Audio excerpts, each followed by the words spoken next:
we live in critical times that we don't understand the significance of a phone call to tell someone that you are praying for them, you are thinking about them. I had to do a turn yesterday, my hometown, Sharpeville. I went to go see an old friend of mine. Just to keep him anonymous, I'm going to call him Lucky. And so I went to see Lucky.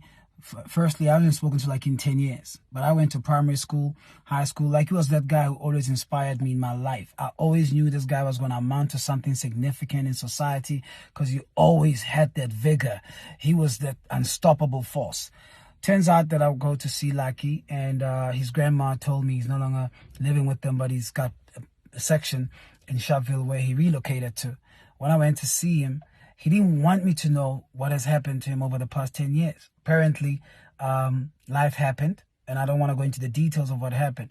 But I found him in a very depleted state. And as a good friend, as somebody who I grew up with, I look up to him all my life.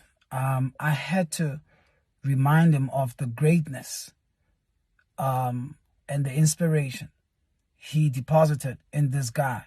I had to remind him of his former days, his early days where he left no assignment unattended.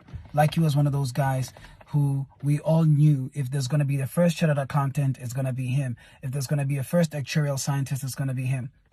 Something happened along his life in his 20s, paid his dues. Fast forward, today like he has 4 kids, unemployed, and was not happy to see me because no man, wants to be seen under such debilitating circumstances. But to cut the long story short, I asked him why has he not reached out or pursued, anything to further his career. And he mentioned an incident that took place in his life that has reduced him to something so infinitesimally small that he cannot think of doing anything great because of one incident, one mistake that happened in his life. Even though life has happened, like he's still stuck in that past incident. He's still stuck there. So in the whole of Sharpeville, he's defined by that mistake he committed in 2003.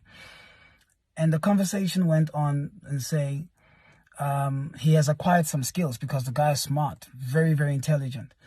And I thought about how many of us have allowed our past mistake to keep us in that state, even though life has evolved, even though opportunities have presented themselves enormously, that we withdrew from it because our confidence was diminished by a particular incident. You could have been pregnant at 16, you could have been pregnant at 17, you could have done something at the age of 19, and it has reduced your confidence, it has affected your sagacity, it has affected the way you approach life.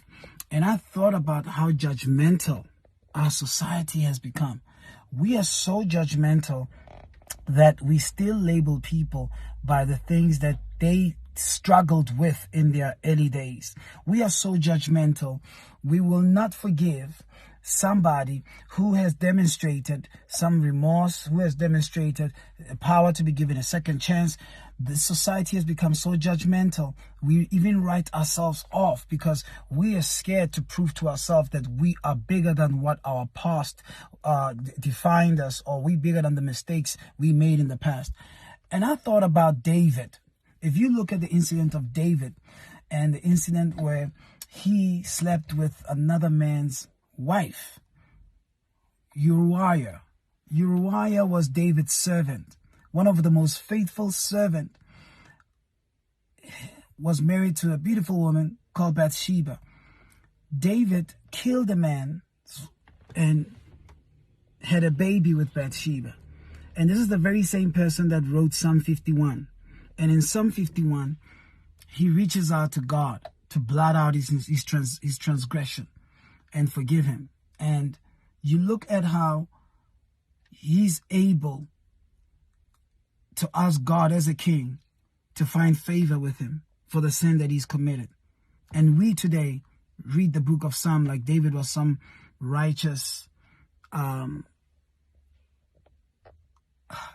most upright man that walked with God. Sure, but we read the book of Psalm with conviction.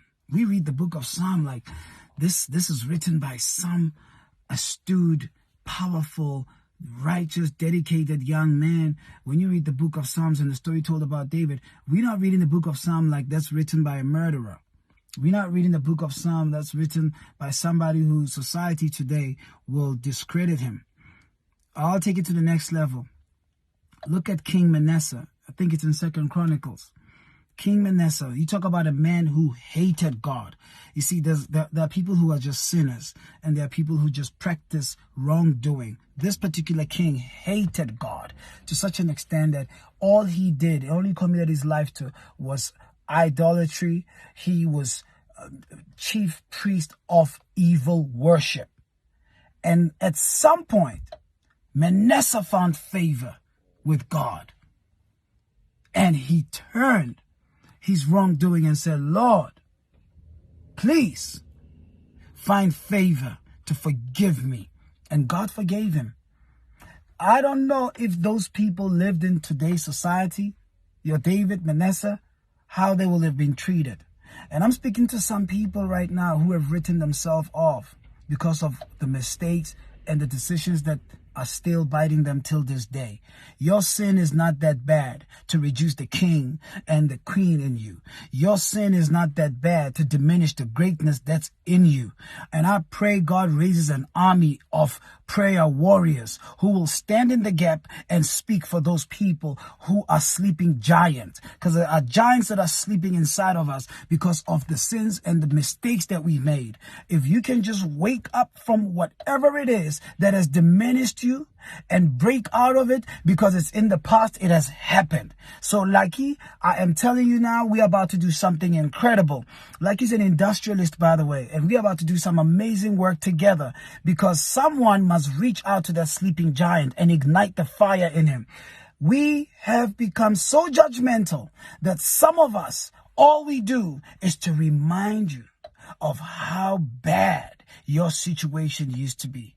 Let me tell you something. The fact that you're still alive and you got over it, God has forgiven you.